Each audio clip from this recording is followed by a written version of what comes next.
Hi everyone, I'm out here on a windy balcony where we're going to do a critical listening test of what's better for recording a voiceover outside. A Shure SM57 or a Bayer dynamic ribbon microphone. Let's put them to the test and find out. No, we're not doing that. By the way, do you like my modular wall back here? Random Mass Tech, I thought you would appreciate that. But I would like your participation, a little help today from you, especially if you're a professional composer or an artist or artiste. Am I going to be sued, or have you ever been afraid that you're going to be sued?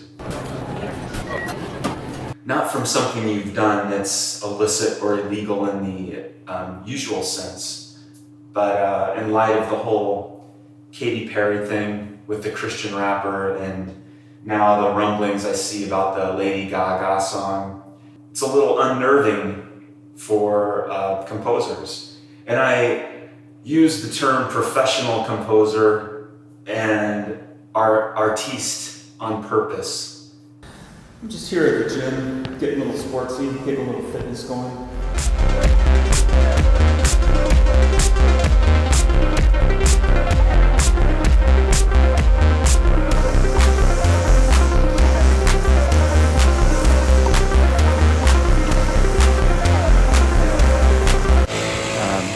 What kind of microphone would you use for a leaf blower? So you guys are gonna start to think all I do is go around and get sportsy every day. Okay, that's fair. I do every day, but only for a little bit. It's important to stay healthy. Mental health, physical health. It's a chance to see my friends.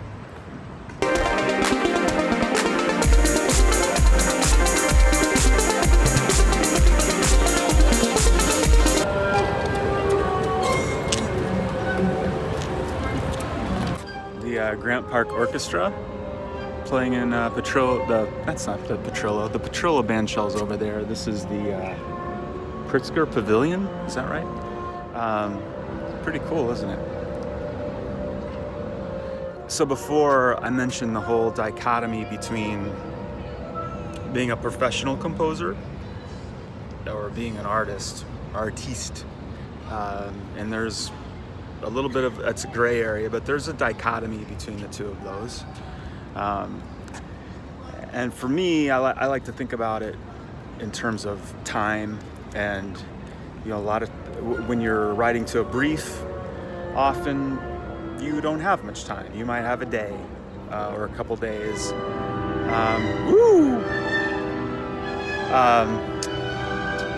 Whereas that's part of what I was trying to explore with my Dudadius project was, I hope you guys can hear me okay. What happens when you have more time to give something intention, to give more attention to detail. So, there's certainly a stigma with professional composers by people, say at agencies or whatever, but I'm not sure it's always fair. That is really cool. So how long do you guys like to have when you're working on to a brief? This piece that we're gonna delve into here in a second, I actually had more time. I was kind of working at my own leisure, and I took a couple days to do it, a day to review, and then probably another day to get back into the mix and mastering of it, which was awesome. And I'm not suggesting that it's art, hardly, but I can stand by it a little more proudly because I know what went into it, and I was happy with the overall effect.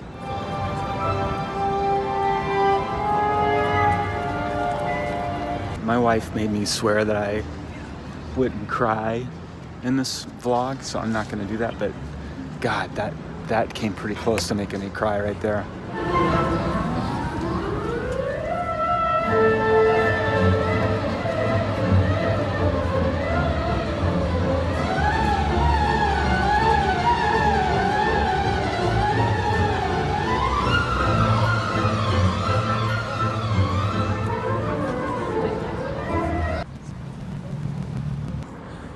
So you can be forgiven for thinking at this point that this is feeling more like a travelogue site, or maybe a blog for personal wellness or living the active urban lifestyle. But we're going to get back to the core of the matter here, which is trying to highlight the conundrum that composers face when they have to respond to a reference track, and what are some of the techniques we use to absorb that material, and then in the end come up with something that is novel and stands on its own, is something that's interesting and isn't just purely derivative. So we're going to kick it back to my man Dudadius at the main desk back in the home office and do a track walkthrough, try to highlight some of those things. If you're a composer, this is maybe going to be basic stuff, but then once we get into the track, hopefully it'll be some interesting production advice. And if you're not a composer, if you're a producer, director in some other realm, it might be interesting to see how us composers take these reference tracks in and use them in a legal way, but in a useful way. And I apologize if the post today is way too long. I'm still trying to figure out what the I'm doing. Welcome to the synth layer, to Space Command Central. I like to think of this as a reflection of my musical ego. So what we have here is a session that I was given a few reference tracks, which is great. The more reference tracks, the better. And I'm going to show you how to be inspired by these tracks, but not get sued. Okay? It's not rocket surgery. The greatest mixed metaphor ever, I think. Okay, so the main one was, I'm not going to play the track because I guess it sounds like it'll get pulled down if I do so, but I'll play it on my keyboard. Song that you might know, it's by an artist whose first name rhymes with Fred and his last name rhymes with the Kieran, which is a certain kind of bike race, I think. And a velodrome. The kick is also playing the bass notes, and it's all syncopated on the one E-anda, or I don't know, one of the E's or the N's or the U's, and so the ones are kind of left open. So I like that. That's cool. And his track is going G flat. Let's call it G flat major, and then E flat major, and his melody is off of the root. So it's, and then he goes down to B. So that's kind of his chord changes. Fine. So I took the upbeat thing and the kick and the bass note, but I totally changed the rhythm scan around. And obviously I'm in a different key. I start in minor. So it really has nothing to do with other than the syncopated nature of it. And so I think that's a pretty safe way to go about it. If it's not, I'm screwed. So mine is B minor, starts in B minor, and the rhythmic scan is different. I do some turnarounds every other bar. So it's like a 4-bar phrase. So mine goes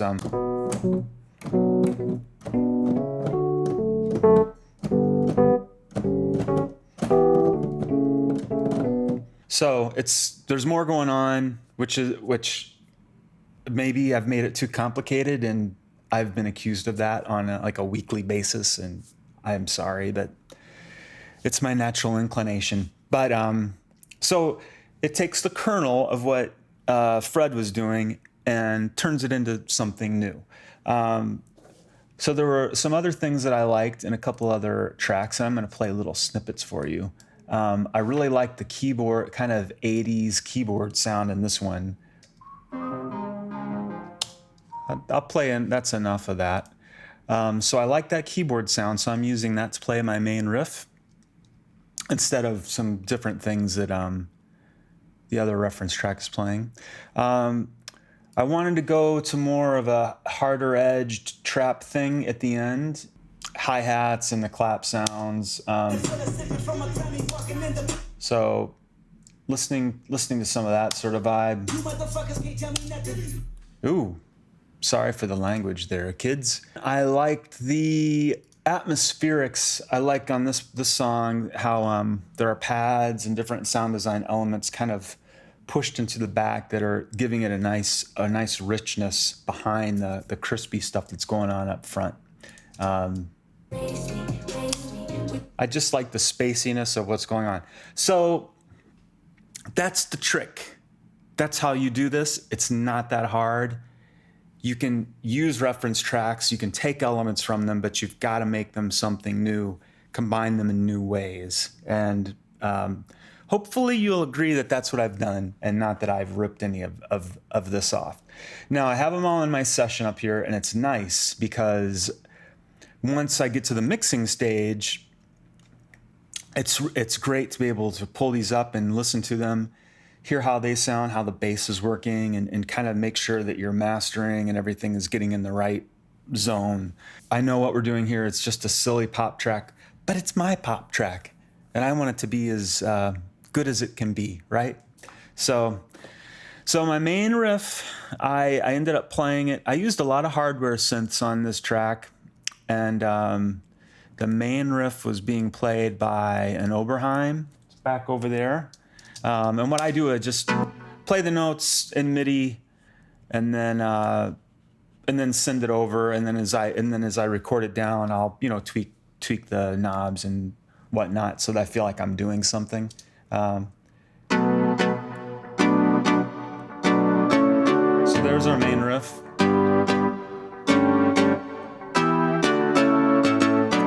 All right, and then I realized the kick and bass combo thing with a few different elements, and that really doesn't come in till a little later. It's right about here. So this is just, there's through composed when you're composing certain kind of songs, more traditional songs, and then of course if you're scoring something where you're looking at the whole pieces, point A to point B, and or A B C A B or what have you, where you're navigating through different sections of a piece, different harmonic movements, melodic movements, counterpoint.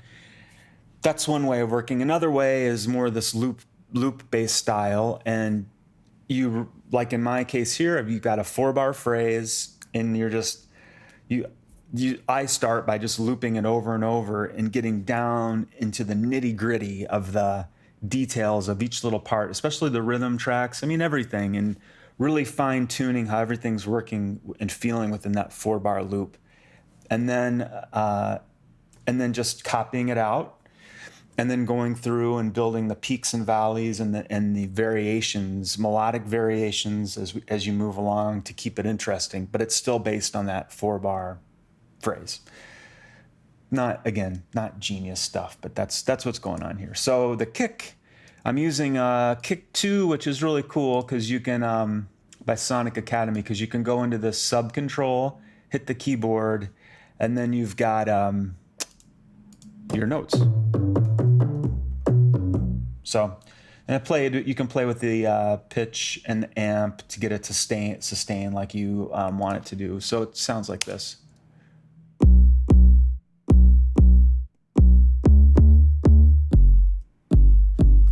And doubled that with a sub. I don't know why I did that, but is it really adding much? Let's see.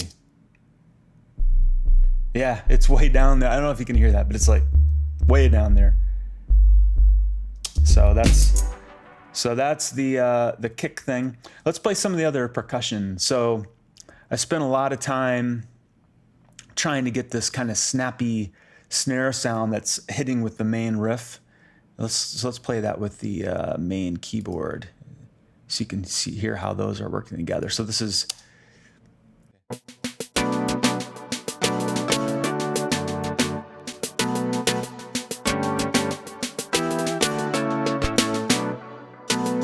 So this is that snappy little 808 snare part, and I just spent a lot of time with the velocities.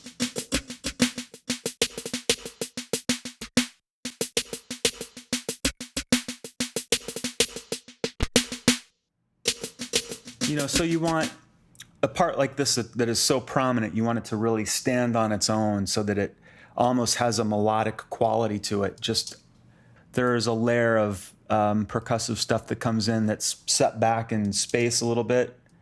And coincidentally, it's called I called it the Space Kit. That's not coincidental at all.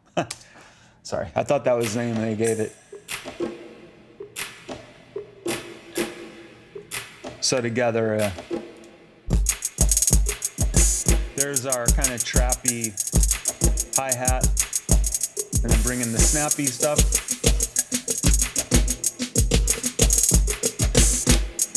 All right, and I made kind of a complementary snare to go with the main snare. It's kind of a stick. So just to kind of give it a little more motion. So the main bass is that sub kick thing, but I did want a little more funk going on with it. So I did a loop on the Mini Moog reissue, not vintage.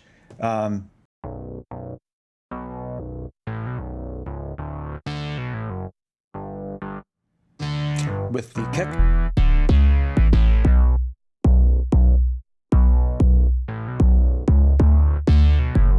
Groovy. So that's going on. I'm a complete arpeggio. If you've listened to any of my music, you know that I'm a arpeggio whore.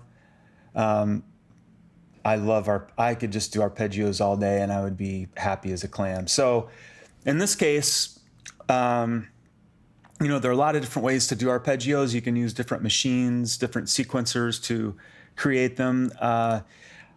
I made this one by hand, so to speak, in the sense that if there's a melody going on, I'll make it so that the arpeggio is kind of hitting with that melody at certain points. And in this case, maybe playing a harmonic part above it. So if you listen to the main melody, one of the main melodies is a vocal sample from myself that I put into form. I love to sing, which people who know me will tell you, but I don't really like the sound of my voice. So I use all manner of ways to kind of mess with the form on. I used little, what is it called? I was going to say little choir boy, little altar boy. And you can shift the formant up or down. So in this track, it's shifted up. Oops. See. So I sound like a little girl.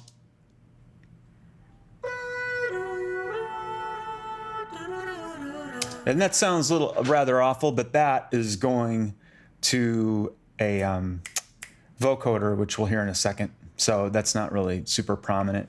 And then, so let's go to the main melody, which I dumped into form, which is a really cool sampler type instrument from Native Instruments. I have that frozen right now, so I won't really show it to you, but it sounds like this.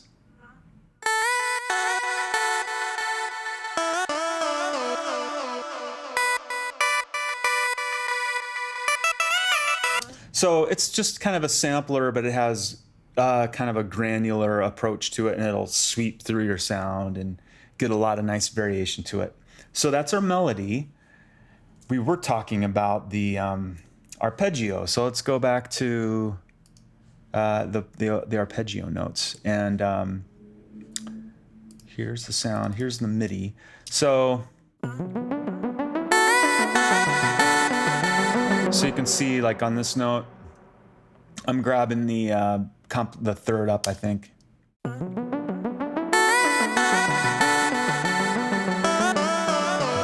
So that part, do do do do do do. So that's playing a harmony. Well, we're not going to hear that because that was played on the Macbeth, by the way. It's kind of a dark, moody sound. But anyways, I think you get the idea. So the melody's playing along. The arpeggio as it plays is grabbing certain complementary notes so that they dovetail together. And then I just filled in the rest of it with, notes that are either in the chord or passing tones. And the overall 4-bar phrase is like this.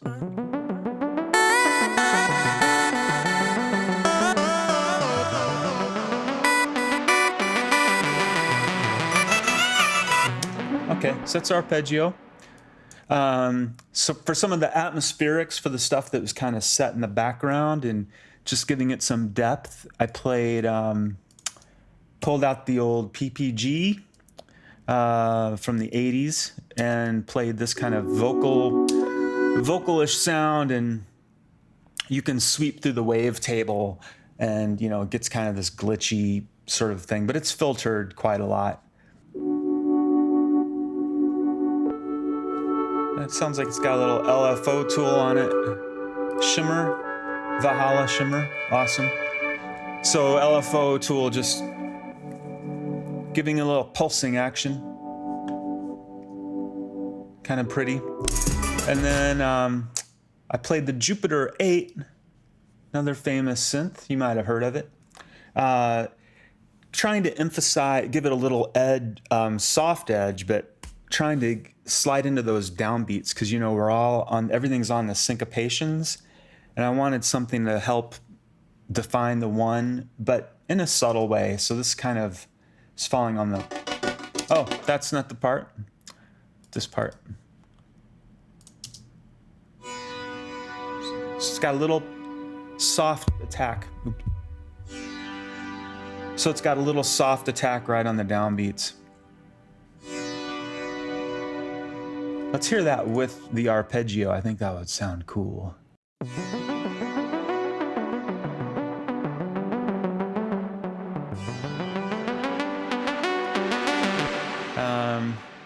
Something I'm doing on the arpeggio, by the way, which is a little mixing trick I do a lot if you're into tricks. It's busing to another channel with a verb, decapitator, which is kind of degrading the verb, and then LFO tool on the verb so that the reverb is pumping. The actual sound of the Macbeth is not, but you'll hear the verb kind of. Do you hear that? Let's see if we can turn it up.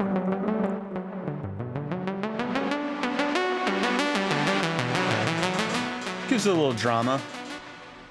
I probably overused that effect. I apologize. So yeah, the PPG, though, you heard I played a little bit of that Jupiter accidentally before. This pulse comes in as it starts to build. It's more, almost more of a rhythmic part than anything. And about the same time, there's a Korg. The mini log comes in and kind of a noisy, gritty pad.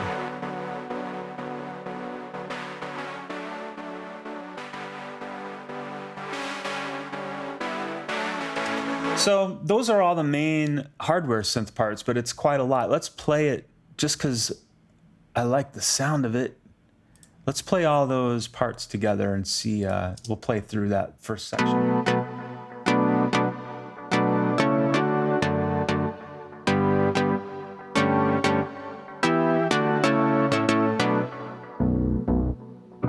Moog bass.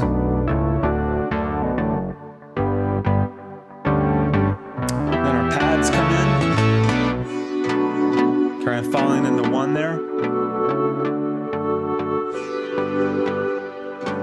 Then here comes our arpeggio and the sub bass. And then the pulse.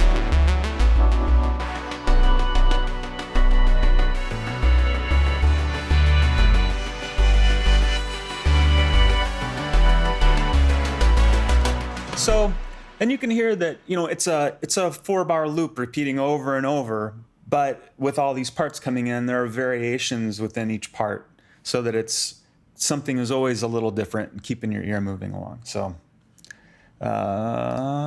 again, not rocket science or rocket surgery. So what else can I show you? I've showed you the drums, the hardware synths. I showed you some of the vocal stuff. The other vocal thing that's happening is I went the opposite direction. So instead of shifting the formant up, I shifted it down. So it's got like a menacing sort of low quality.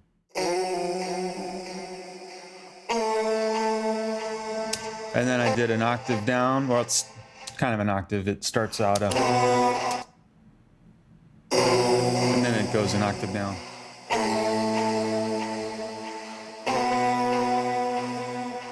And then a harmony part.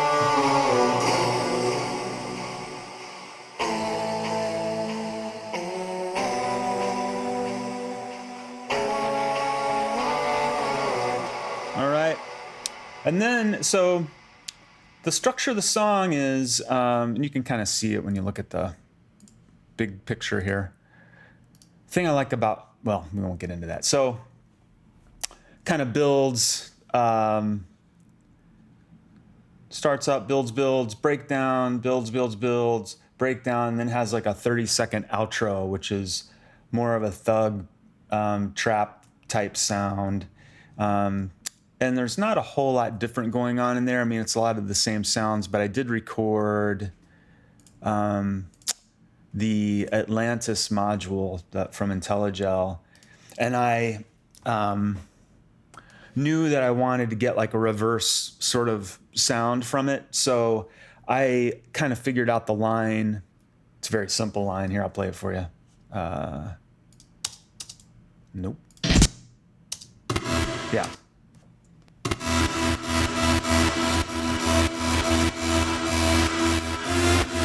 So it just goes up a half step, but then at the end of at the end of every other bar, knew I wanted that to happen because you'll hear everything else is doing it. So when I programmed it, I just programmed it backwards. So the half step up goes at the beginning of the bar, and then when I flip it, it goes to the end. So kind of an obvious thing to do.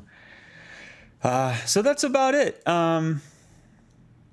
Maybe, yeah, I'll play it down, and maybe, cut to some other visuals while I play it down. I mean, I played some of this at the end of my introductory blog, but now that you've kind of been through it.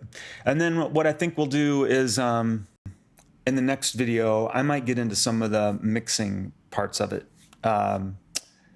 So maybe we'll end this for now, and then we'll get into the mixing later, and mastering. Let's go ahead and play it down, and then let me know if you think what I did is totally legal. Let me know, back to the whole time thing. Like I said, I probably spent a couple days on this, and got pretty detail oriented with it. How much time do you like to have when you're going to work on a 2 or 3 minute track, which is what this came out to be.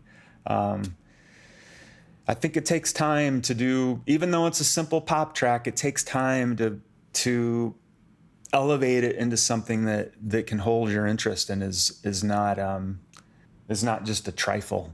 So is that a word? I don't know. So check it out. Let's see.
All right.